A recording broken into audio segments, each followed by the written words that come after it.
Hello students, मैं doctor Indu Kumari, department of psychology, NLS college, Jaitpur, Daudpur. आज मैं यूजी पार्ट 1 के लिए पेपर 1 में सीखने की प्रक्रिया में अभिप्रेरणा के महत्व के बारे में चर्चा करूंगी।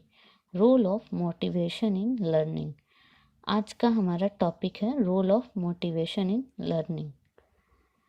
अगर हम देखें तो चाहे पशु हो या मानव हो, सब में सीखने की प्रक्रिया देखी जाती है।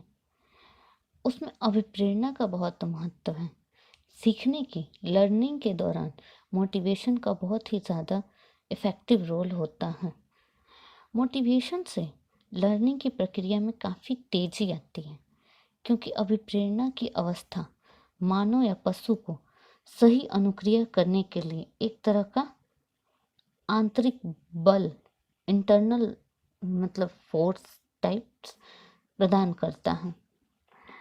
मनोवैज्ञानिकों ने पशु सीखना में मूलतः जैविक अभिप्रेरक जैसे भूख, प्यास, काम, नींद आदि प्रभाव को अधिक महत्वपूर्ण बतलाया, क्योंकि ऐसे ही अभिप्रेरकों के कारण वे किसी अनुक्रिया को सीखते हैं।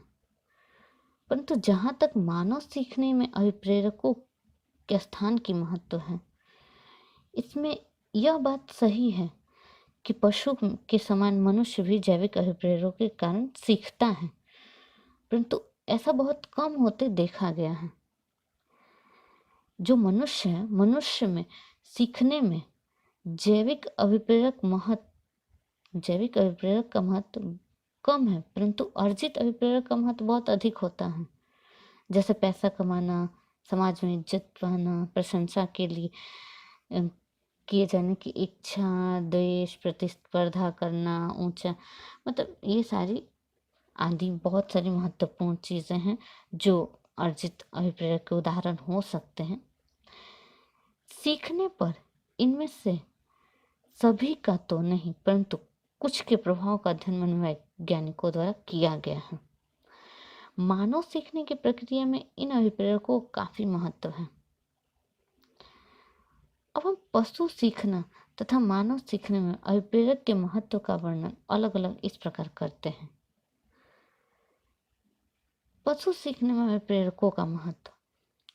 सीखने के क्षेत्र में अनेक ऐसे प्रयोग पशु पर किए गए हैं जिनसे यह स्पष्ट होता है कि पशु में तीव्र अभिप्रेरक होता है और वह किसी अनुक्रिया को जल्दी सीख लेता है। अगर उदाहरण की बात करें तो एक प्रयोग का वर्णन किया जा रहा है।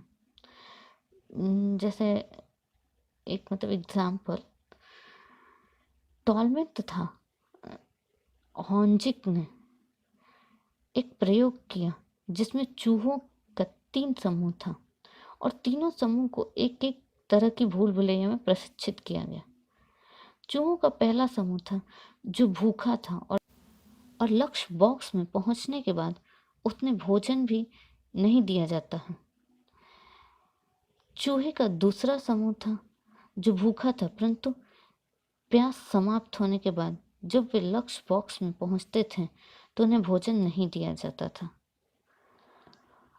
और तीसरा समूह भी भूखा ही था तथा जब वह बॉक्स तक पहुंचते थे तो उन्हें पहुंचने के बाद उसे भोजन दिया जाता था। बाद में जब इन तीनों का ऑब्जर्वेशन किया गया तो रिजल्ट में देखा गया कि तीसरा समूह जो भूखा था तथा उसे भोजन मिलता था द्वारा अन्य दोनों समूहों की अपेक्षा भूल भुलैया जल्दी सीख लिया तथा उस समूह द्वारा सीखने में त्रुटियां बहुत कम हुई। प्रयोग से यह परिणाम से स्पष्ट है कि भूख अभिप्रेरक में मौजूद होने से चूहे द्वारा भूल भुलैया को जल्दी सीख लिया गया। इसी क्रम में एक दूसरा प्रयोग भी किया गया और उसमें देखा गया कि जब पशु में 2 प्रकार के अभिप्रेरक एक ही साथ वर्तमान होते हैं तो उनके द्वारा सीखने की प्रक्रिया अधिक तेजी से संपन्न होती है। मतलब एक ही साथ 2 चीज़ों का मौजूद होना अभिप्रेरकों का। इस अध्ययन में चूहे के 3 समूह कर दिए गए। पहले समूह को भूख तथा प्यास दोनों लगी हुई थी। दूसरे समूह जो था वो बहुत भूखा था, परंतु उसे प्यास बहुत कम लगी हुई थी, तथा तीसरा समूह जो था बहुत प्यासा था, परंतु भूख कम थी। इन तीनों समूहों को एक ही तरह की भूल भुलैया सीखने को दिया गया। तीनों समूहों को 18 दिन तक प्रशिक्षण दिया गया। प्रथम 9 दिन तक तीनों समूहों के चूहों को लक्ष्य बॉक्स में पहुंचने पर ठोस आहार दिया गया, तथा अंतिम 9 दिन में तीनों समूहों के चूहों को लक्ष्य बॉक्स में पहुंचने पर ठोस आहार न देकर सिर्फ पानी दिया गया। प्रयोग के परिणाम ही बहुत रोचक थे। उसमें देखा गया कि प्रथम 9 दिन में पहले समूह, जिसमें 2 अभिप्रेरक एक साथ तीव्र मात्रा में मौजूद थे, अन्य 2 समूहों की अपेक्षा तेजी से भूल भुलैया के प्रारंभ बॉक्स से लक्ष्य बॉक्स तक दौड़ना जल्दी सीख लिया।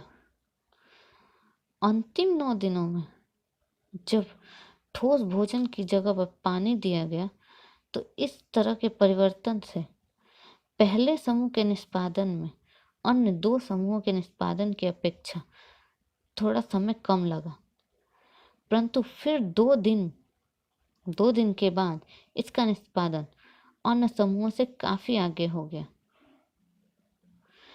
इससे स्पष्ट है कि जब पशु में 2 अभिप्रेरक एक साथ मौजूद रहते हैं तो उनके द्वारा सीखने की प्रक्रिया तेजी से होती है।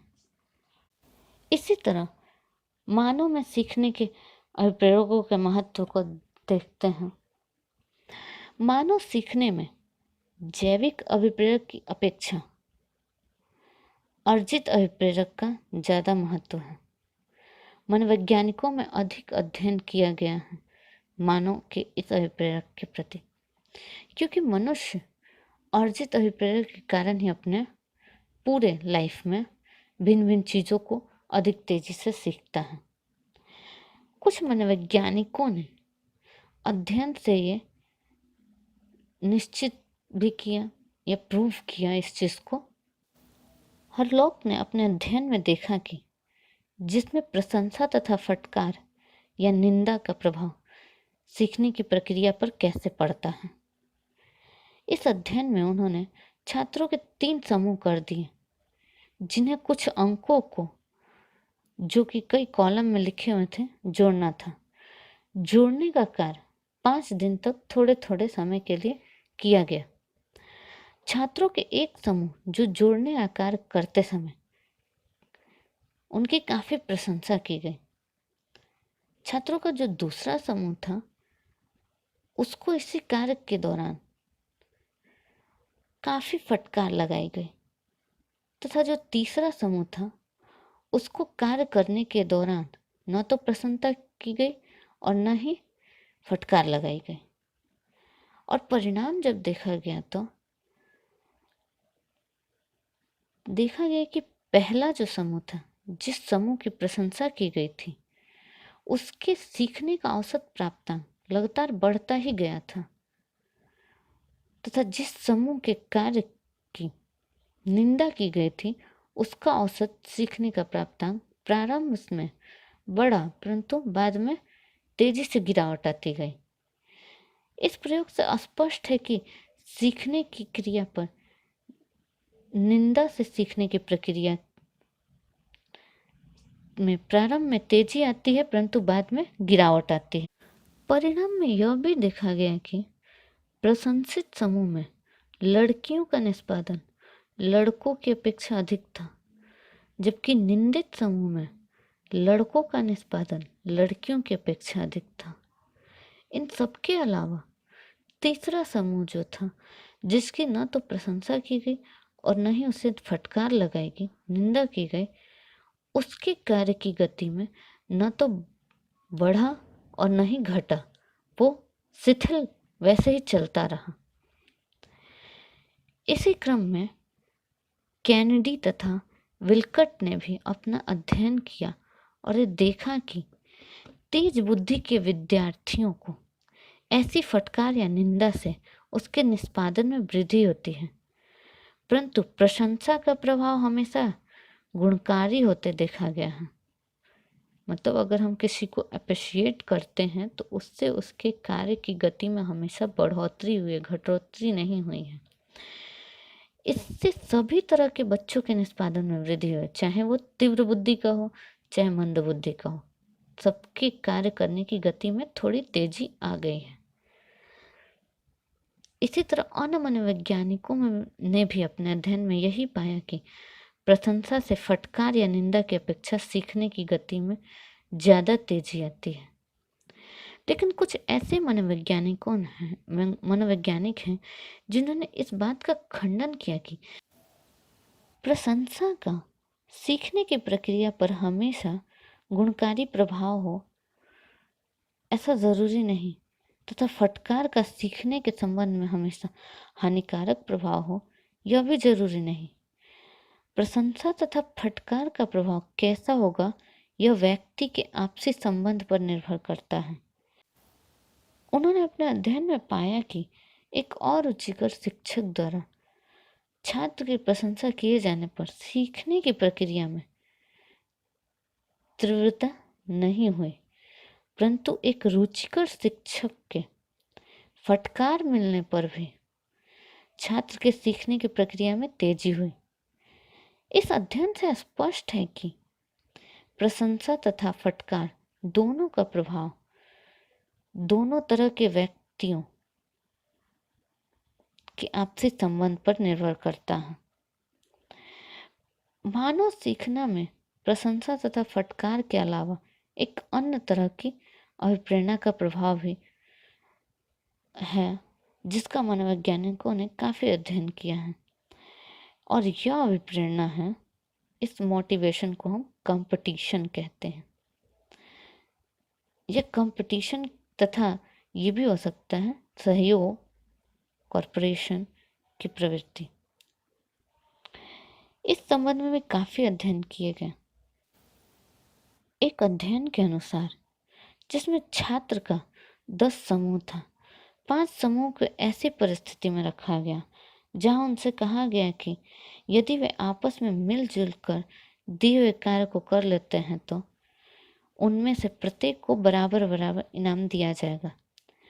बाकी 5 समूह को एक भिन्न परिस्थिति में रखा जाता है और जहां कहा जाता है कि दिए कार्य को जो व्यक्ति जितनी जल्दी और ठीक ढंग से कर लेगा तो उसे उतना ही बड़ा इनाम दिया जाएगा। स्पष्ट है कि पहली परिस्थिति में प्रयोज्यों के बीच सहयोग की प्रवृत्ति तीव्र थी तथा दूसरी परिस्थिति में प्रतिस्पर्धा की प्रवृत्ति तीव्र थी, और परिणाम में देखा गया कि जिस समूह में निष्पादन में प्रतिस्पर्धा कंपटीशन की प्रवृत्ति थी उस समूह के निष्पादन जो था बहुत अधिक था या बहुत ज़्यादा हुआ। इसी क्रम में सिम्स ने एक अध्ययन किया और उसमें देखा कि इंडिविजुअल कंपटीशन तथा ग्रुप कंपटीशन का सीखने पर पड़ने वाला प्रभाव का उन्होंने विश्लेषण किया, और परिणाम में देखा कि इंडिविजुअल कंपटीशन से सीखने की प्रक्रिया में 34.7% बढ़ जाता है, जबकि ग्रुप कंपटीशन से निष्पादन 14.5% ही बढ़ता है। इससे स्पष्ट है कि इंडिविजुअल कंपटीशन ग्रुप कंपटीशन से ज़्यादा इफेक्टिव होता है। यह निष्कर्ष निकलता है कि चाहे पशु सीखना हो या मानव सीखना, इस पर सीखने की प्रक्रिया में और प्रेरणा का काफ़ी महत्व है, मोटिवेशन का। पशु सीखना में जैविक अभिप्रेरकों का स्थान प्रधान है, जबकि मानव सीखना में अर्जित सामाजिक अभिप्रेरकों का स्थान काफ़ी ज़्यादा महत्वपूर्ण है। मानव सीखना में जैविक अभिप्रेरकों का स्थान गौण है। भिन्न भिन्न प्रयोगों के परिणाम से यह स्पष्ट भी हो जाता है कि सीखने की प्रक्रिया फटकार की अपेक्षा प्रशंसा से तेजी से होती है। उसी तरह सहयोग की प्रवृत्ति से सीखने की प्रक्रिया प्रतिस्पर्धा की प्रवृत्ति की अपेक्षा तेजी से होती है, वैसे ही व्यक्तिगत प्रतिस्पर्धा सीखने के लिए सामूहिक प्रतिस्पर्धा से श्रेष्ठ होता है। इन सारे अध्ययनों से यही स्पष्ट होता है कि मोटिवेशन का लर्निंग पे काफ़ी इफ़ेक्ट पड़ता है। आज के लिए इतना ही। धन्यवाद।